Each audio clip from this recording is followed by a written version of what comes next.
Hello and welcome to another edition of Cooking with Kacy. Today we are going to make some quick and easy bean enchiladas. So to start, we need 2 cans of pinto beans. Now I have rinsed and drained these pinto beans. You could also cook dried pinto beans and you'll need 3.5 cups if you choose that. So I have 2 cans of dried. So now we need to mash them. You can use a potato masher or a fork. I'm going to use a pastry blender. That's what I can find. So we're just going to mash these in this large bowl. This is a super quick meal. You could also make this ahead to have in your fridge for a quick meal. If you know you're going to have a night where you don't have a lot of extra time, should be something you can have in the fridge waiting for you. So we're just going to coarsely chop these. They don't have to be completely smashed up. Okay. Let's see. This works just fine. Okay. So to this, we are going to stir in 1 tablespoon of chili powder. It's off of here.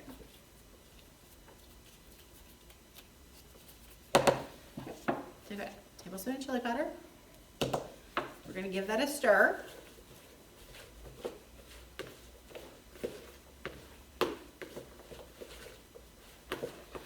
All right. Next up comes our tortillas. You'll need 8 6-inch tortillas, whatever kind you want.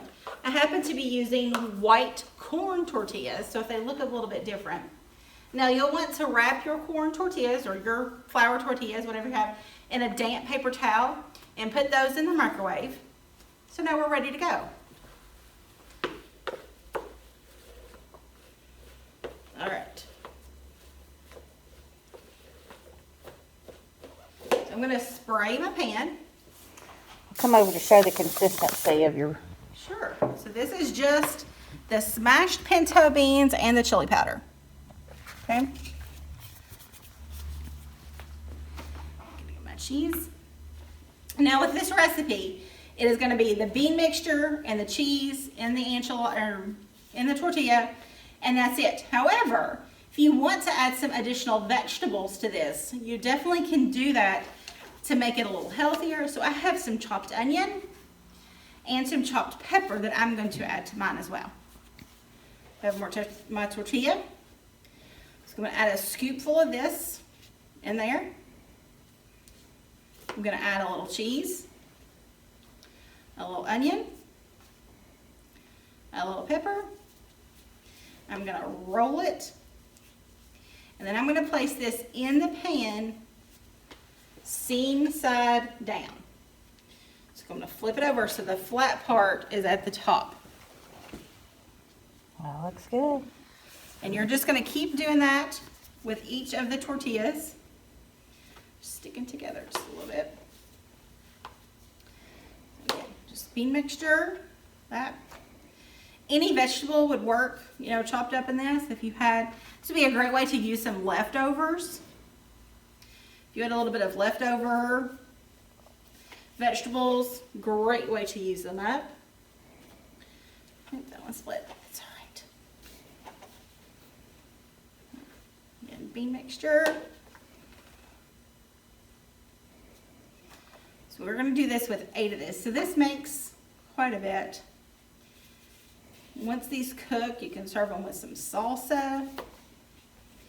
You've got lots of good, healthy vitamins and minerals in this, and very filling. Beans are super filling. They've got lots of fiber in them. They have lots of protein in them. So they will definitely keep you full.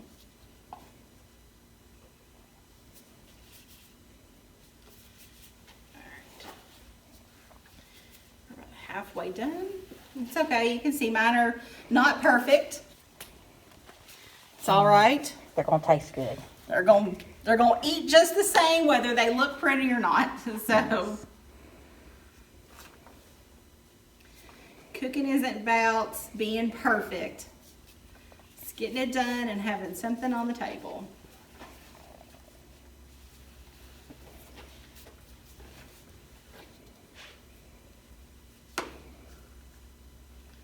This is going to be so good.